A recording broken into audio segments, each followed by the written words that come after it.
Hello students, my self नियति Gupta from Gupta classes. So students, हम लोगों ने क्लास 8 का एक चैप्टर नंबर 2 स्टार्ट किया था from your geography book, that is resource and development book का नाम।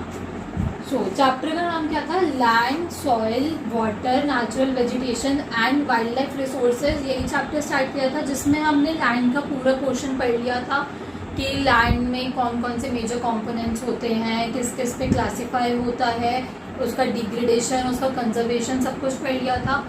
अब हम पढ़ेंगे सॉइल के बारे में। सॉइल क्या होती है? नॉर्मल मिट्टी, ठीक है। अब आप मिट्टी क्या देखोगे कि भाई रोड का साइड है तो वहाँ पे भी थोड़ी बहुत सॉइल है, अब कोई खाली जगह है वहाँ पे भी सॉइल है, ठीक है। तो सॉइल इज बेसिकली कि अलग अलग तरीके की सॉइल्स भी होती हैं हमारे इंडिया में। सिर्फ ब्राउन कलर की सॉइल नहीं होती, जैसे कि ब्लैक सॉइल भी होती है, रेड सॉइल भी होती है, ऐसी एलुवियल सॉइल भी होती है। Various types of soil present होती हैं हमारे इंडिया में और हमारे वर्ल्ड में। तो अब हमें उन्हीं के बारे में स्टडी करना है। जैसे the thin layer of granny substance covering the surface of the earth. अब ये जो सरफेस है अर्थ का, जस्ट वेट फॉर 2 मिनट्स। अब ये जो अर्थ का सरफेस है उसके ऊपर ये जो ग्रेनी कवरिंग है ना सॉइल की, उसको हम बोलते हैं एक्चुअली में सॉइल। कि ग्रेनी सब्सटेंस की कवरिंग को अर्थ के ऊपर, उसे हम बोलते हैं सॉइल। अब soil is made up of, soil किस किस से बना हुआ होता है? ऑर्गेनिक मैटर, उसमें ऑर्गेनिक मैटर होता है। ऑर्गेनिक मैटर का मतलब कि वेरियस कार्बन कंपाउंड से बनके ये ऑर्गेनिक मैटर बना होता है जो सॉइल में प्रेजेंट होता है। मिनरल्स और weathered rocks found on the earth. Weathered rocks मतलब छोटे छोटे टुकड़े रॉक्स के, टूटे हुए टुकड़े रॉक्स के, वो होते हैं वेदर्ड रॉक्स। जैसे कि मैंने एक जगह पे ये भी लिखा है, ये वेदरिंग क्या होती है? Breaking up and decay of exposed rocks. टूट जाना रॉक्स का और डीके मतलब टूट जाना, दोनों का मतलब सेम ही है। बाय टेम्परेचर चेंजेस, जैसे कि बहुत ठंड से गर्मी हो गई या गर्मी से ठंड हो गई, तो ये जो वेदर चेंजेस हैं उससे जो रॉक का ब्रेकडाउन होता है उसको बोलते हैं। और frost action, plant, animal and human activity, इन सबको रखते हुए नजर में ये जो बड़े बड़े रॉक्स का छोटे छोटे पेबल्स में ब्रेकडाउन होता है उसे बोलते हैं विदरिंग। अब फर्टाइल सॉइल, फर्टाइल सॉइल क्या होती है? अब सॉइल में कुछ फर्टिलिटी होगी तभी तो हम उसमें कुछ क्रॉप वगैरह ग्रो कर पाएंगे, वरना कैसे हो पाएगा, है ना। तो फर्टाइल सॉइल क्या होता है? Right mix of minerals and organic matter. Organic matter और मिनरल्स का एक अच्छे से मिक्सअप होना। राइट मिक्स मतलब कि जो मिनरल्स और जो ऑर्गेनिक मैटर एक सॉइल में प्रेजेंट होना चाहिए, वो अगर वो चीज प्रेजेंट है तो सॉइल फर्टाइल है। अगर थोड़ा सा भी इधर उधर हुआ तो सॉइल की फर्टिलिटी खराब हो जाएगी, ठीक है। अब जो सॉइल है उसको बनने में कितना टाइम लगता है? It takes hundreds of year, इतने साल लग जाते हैं बनने में, लाइक बहुत सारे हंड्रेड्स ऑफ ईयर्स लग जाते हैं to make just 1 centimetre. Soil का जो 1 सेंटीमीटर होता है, जो 1 सेंटीमीटर सॉइल होती है, सिर्फ उसी को बनने में हंड्रेड्स ऑफ ईयर्स लग जाते हैं। तो सोचो कि और भी ज्यादा उसके ऊपर जब लेयरिंग हो जाती है तो कितने साल लगते होंगे वो सब कुछ प्रिपेयर होने में, ठीक है। तो अब हम सॉइल के फैक्टर्स पढ़ते हैं। Factors of soil formation. Soil formation के कुछ फैक्टर्स होते हैं, जैसे कि पेरेंट रॉक। पेरेंट रॉक में क्या होता है? ये डिटरमाइन करता है कलर। कलर में क्या क्या चीज आ जाती है, जैसे कि मैंने आपको बताया ब्लैक, रेड, ब्राउन भी होती है सॉइल, या और भी कलर्स होते हो, हमें क्या पता, ठीक है। तो ये जो 3 नोन कलर्स थे बेसिकली वो मैंने आप लोगों को बता दिए। डिटरमाइंस कलर, टेक्सचर कि उसका टेक्सचर कैसा है, केमिकल प्रॉपर्टीज, उसमें कौन कौन से केमिकल्स प्रेजेंट हैं वो केमिकल प्रॉपर्टीज होती हैं। मिनरल्स, कौन कौन से मिनरल्स हैं, क्या कंटेंट है, और परमेबिलिटी। ठीक है, तो ये सब कुछ आता है पेरेंट रॉक में। Okay, so second factor is relief. Relief क्या होता है? Altitude and slope. अब ये डिपेंड करता है कि सॉइल है कहाँ पे। एल्टीट्यूड मीन्स कि जो सी लेवल से हाइट होती है बहुत ऊपर की, उसको बोलते हैं एल्टीट्यूड। और स्लोप क्या होता है? जैसे कि ये माउंटेन है तो उसकी जो ढाल है इसको बोलते हैं स्लोप। ये डिटरमाइन करता है accumulation of soil. Accumulation of soil मतलब कि कितना सॉइल वहां पे इकट्ठा हो पा रहा है, उसको ही डिटरमाइन करता है। Now third factor is flora, fauna and micro organisms. Okay, तो फ्लोरा के उसमें क्या आते हैं? फ्लोरा फौना में सारे फ्लावर्स आते हैं, एंड माइक्रो ऑर्गेनिजम्स में जो छोटे छोटे बैक्टीरिया वगैरह प्रेजेंट होते हैं एनवायरमेंट में, इसमें वो सब कुछ आता है। So affect the rate of humus formation. ये क्या चीज करता है? ह्यूमस फॉर्मेशन को अफेक्ट करता है। अब ह्यूमस क्या होता है? अ substance made from dead leaves and plants. ये चीज आपके बुक में मेंशन नहीं कर रखी कि व्हाट इज ह्यूमस, बट एक बार आप लोग डेफिनेशन फिर भी पता होनी चाहिए। So a substance made from dead leaves and plants, ऐसा सब्सटेंस जो डेड लीव्स और प्लांट से बनता है, that you put into ground to help plant grow. जिस चीज से प्लांट्स ग्रो होते हैं मेनली, जो डेड एंड डीके मैटर उसमें प्रेजेंट होता है लीव्स और प्लांट्स का, वो होता है ह्यूमस। तो कितना ह्यूमस बन रहा है इसका रेट को अफेक्ट करता है flora, fauna and micro organisms. ठीक है, वैसे ये कैसे इंटर रिलेटेड है? जो डेड प्लांट्स होते हैं उन पे कौन अटैक करता है? माइक्रो ऑर्गेनिजम्स, ताकि उनका ह्यूमस बन जाए। ठीक है, सो टाइम। अब next factor is time. Determines thickness of soil profile. Time determine करता है कि जो सॉइल प्रोफाइल है वो कितनी थिक है। जैसे कि हमने यहाँ पे देखा कि 1 सेंटीमीटर सॉइल कुछ हंड्रेड्स ऑफ ईयर्स में हो रही थी, तो यहाँ पे टाइम जो है एक फैक्टर है, वो डिटरमाइन करने लगा कि कितनी सॉइल की थिकनेस है, मतलब कि वो 1 सेंटीमीटर है, 2 है, 3 है। ठीक है, तो जितना पुराना सॉइल होगा उतनी ज्यादा थिकनेस होगी। अब नेक्स्ट इज क्लाइमेट। वैसे ये जो फैक्टर्स हैं इसमें दो ही मेजर फैक्टर्स हैं। कौन कौन से? एक तो पेरेंट रॉक और एक climate. Climate and parent rock are the major factors for soil formation. यहाँ पे लिख देती हूं मैं, parent rock and climate are main factors for soil formation. तो कौन कौन से मेजर फैक्टर्स है? Parent rock and climate. Main या मेजर कुछ भी लिख सकते हो। अब क्लाइमेट कैसे अफेक्ट करता है कि वहां का टेम्परेचर क्या है, उस हिसाब से सॉइल भी होगी। फिर rainfall influence rate. Rate of weathering. Rainfall क्या डिटरमाइन करती है, क्या इन्फ्लुएंस करती है? वो कि जो वेदरिंग का रेट है वो क्या है। वेदरिंग में क्या हो रहा था कि जो बड़े बड़े रॉक्स थे वो टूट रहे थे छोटे छोटे में, जो सॉइल में जाके मिक्सअप हो रहे थे। तो यहाँ पे भी वही चीज होगी। ये सब कुछ क्लाइमेट से ही हो रहा था, मतलब कि टेम्परेचर यहाँ पे ज्यादा मेन रोल प्ले कर रहा था कि जो टेम्परेचर होगा, जैसे कि टेम्परेचर चेंज हुआ, हॉट से कोल्ड हुआ या कोल्ड से हॉट हुआ, तो क्या होगा कि वेदरिंग होगी रॉक्स की। तो सेम यहाँ पे भी क्या हो रहा है कि रेनफॉल को भी एक फैक्टर इन्फ्लुएंस करा गया है कि जो रेनफॉल है वो क्या इन्फ्लुएंस करता है कि रेट ऑफ वेदरिंग क्या है और ह्यूमस फॉर्मेशन को। सेम चीज जो हमने flora, fauna and micro organisms में पढ़ी, वो सेम चीज क्लाइमेट में भी मेंशन है कि ह्यूमस फॉर्मेशन क्या कैसे होगा और कितना होगा। ओके, सो अब हमारा बस एक ही टॉपिक बचा है सॉइल का, वो भी हम अभी कवर कर लेंगे।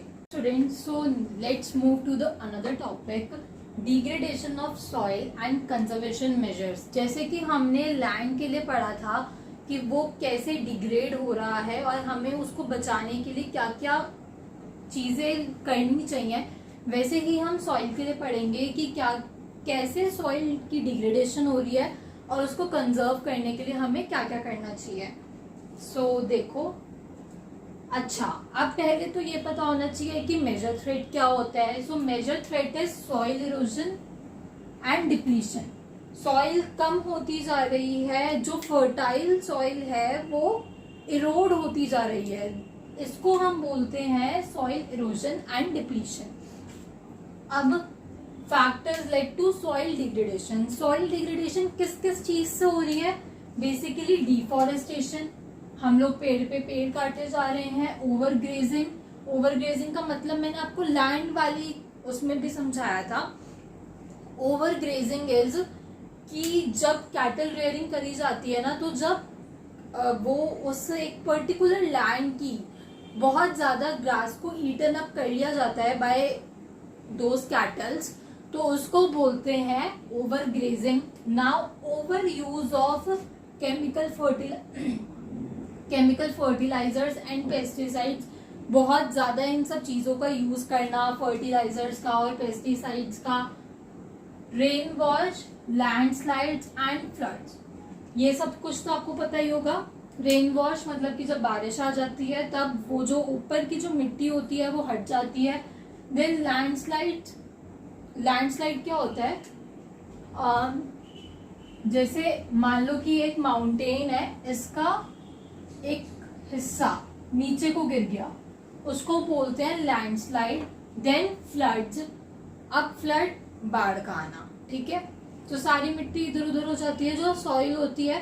सो दीज आर बेसिक थ्रेट्स की मतलब जिनकी वजह से ये जो सॉइल डिग्रेडेशन हो रही है. इसमें से कुछ ह्यूमन फैक्टर्स भी हैं और कुछ नेचुरल फैक्टर्स भी हैं. नेचुरल फैक्टर्स में क्या क्या आ गया?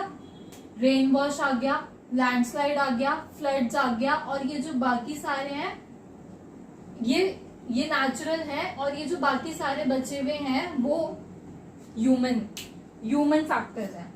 अब देखो, अब सॉइल को कंजर्व करने के लिए हमें क्या क्या करना चाहिए? Methods of soil conservation.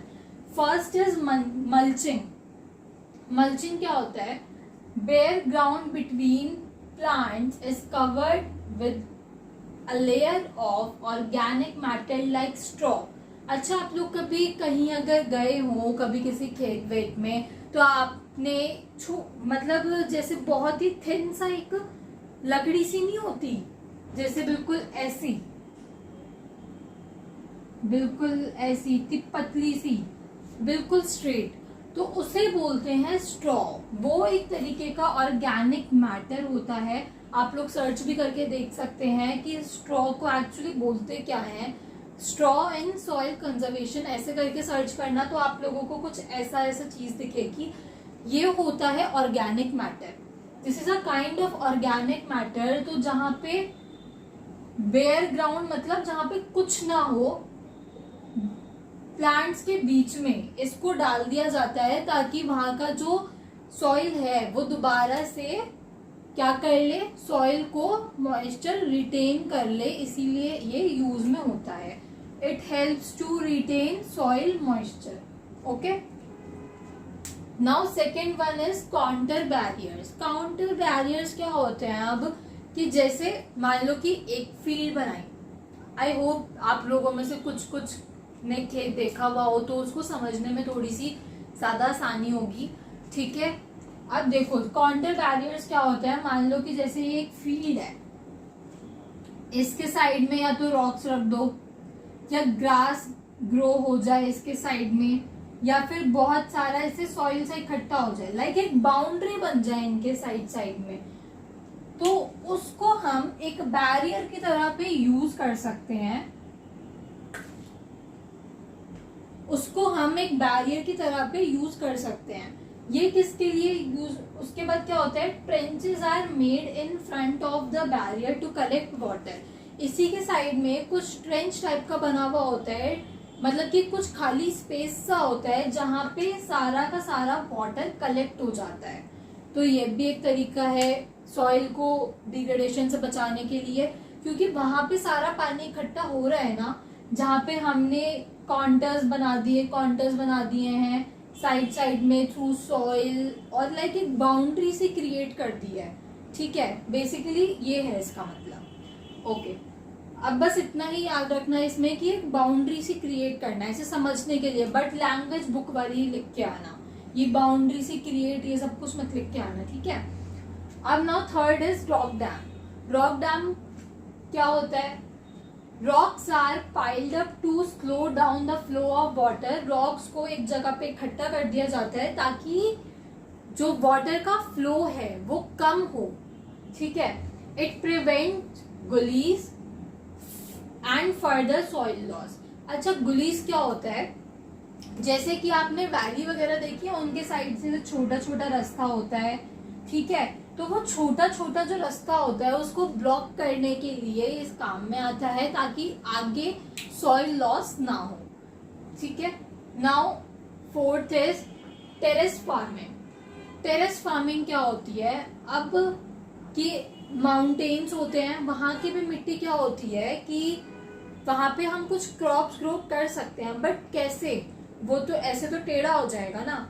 ठीक है, तो हम क्या करते हैं कि एक ब्रॉड फ्लैट स्टेप और टेरेस बनाते हैं, are made on the steep slope. Steep slope क्या होता है?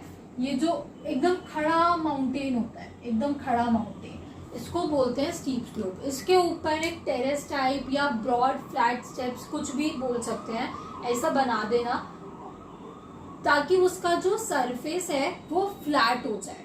ठीक है, हम ताकि उस पर फार्मिंग कर सके। क्योंकि एक बार खुद सोचो कि जब हम ऐसे एरिया पे फार्मिंग करेंगे तो क्या होगा? क्रॉप्स लगाएंगे, ओके, पानी कैसे देंगे? उसे सारा पानी नीचे को हो जाएगा, फिर क्रॉप भी नहीं टिक पाएगी जब वो बड़ा हो जाएगा, क्रॉप जो होती है। ठीक है, तो इस वजह से हमें हमेशा एक फ्लैट सरफेस चाहिए होता है जहाँ पे हम फार्मिंग वगैरह कुछ कर सके। तो इसीलिए हमें टेरेस बनाने की जरूरत पड़ती है on the steep slope so that flat surface are available to grow crops. They reduce surface run off, मिट्टी नीचे नहीं गिरती और सॉइल इरोजन भी नहीं होता।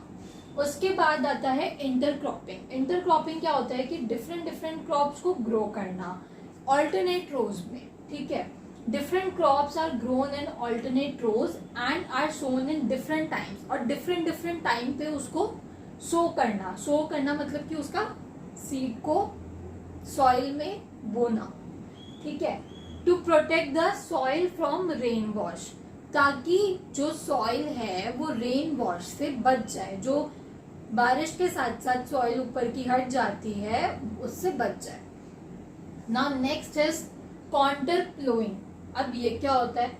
Ploughing parallel to the contours of a hill slope to form a natural barrier.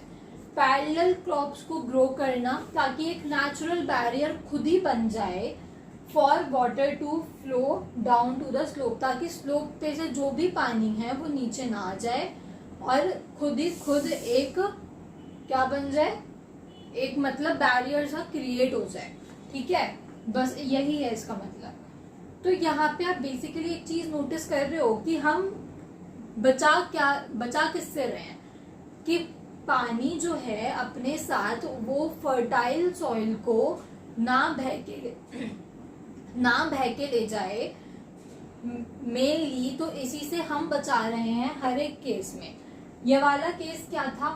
बस यही केस डिफरेंट है कि यहाँ पे हमें सॉइल का मॉइस्चर रिटेन करने के लिए कुछ क्या किया कि स्ट्रॉ क्या होता है? एक ऑर्गेनिक मैटर होता है। प्लीज आप इसको जरूर सर्च करो, एक बारी स्ट्रॉ को सर्च करो या आपकी बुक में दे रखा हो इमेज में तो देखो, और कॉन्टर प्लोइंग भी आपकी बुक में दे रखा है, एक बारी देखो। वो ना कुछ ऐसे स्ट्रक्चर सा बना के उसके साइड में बैरियर्स क्रिएट करा हुआ है ताकि पानी का इधर से उधर ना जाए वो सॉइल लेके। तो हम हर एक केस में पानी को ही बचा रहे हैं, बट बस मॉइस्चर को रीगेन करने के लिए मल्चिंग मेथड का यूज हो रहा है। ठीक है, अब देखो last method is shelter belts. Shelter belts क्या होते हैं? इन अ कोस्टल और ड्राई रीजन, कोस्टल क्या होते हैं जहाँ पे बारिश ज्यादा होती है, ये जो कोस्टल एरियाज ना वो होते हैं, जैसे कि यहाँ पे आपका मान लो पैसिफिक ओशियन है, यहाँ पे आपका बे ऑफ बंगाल है, ये इंडिया है। सो यहाँ के जो एरियाज है ना जो इससे टच में होते हैं, जैसे कि केरला मान लो, या और भी बहुत सारे हैं इधर की साइड पे, तो वो होते हैं कोस्टल एरियाज। ठीक है, कोस्टल एरियाज और ड्राई रीजन्स जो होते हैं वहां पे एक रो ट्री जो होते हैं रोज में प्लांट कर दिए जाते हैं ताकि हमें हवा का डायरेक्शन पता चल सके।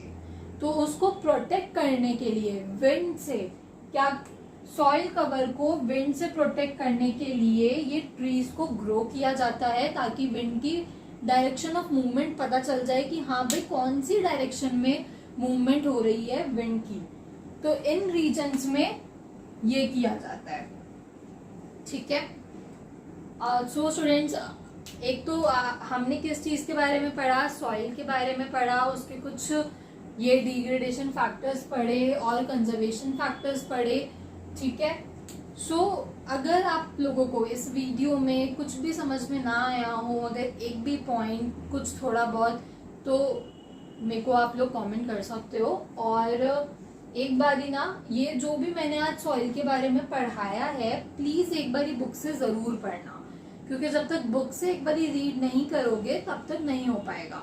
अच्छा, मैंने जैसे ये सारी की सारी डेफिनेशंस वगैरह बुक वाली क्यों लिख देती हूँ, क्योंकि कुछ बच्चों को ना हैबिट नहीं होती है कि वो अपने साथ बुक लेके बैठ रहे हैं जब भी यूट्यूब पे वीडियो वगैरह देख रहे हैं कुछ समझने के लिए।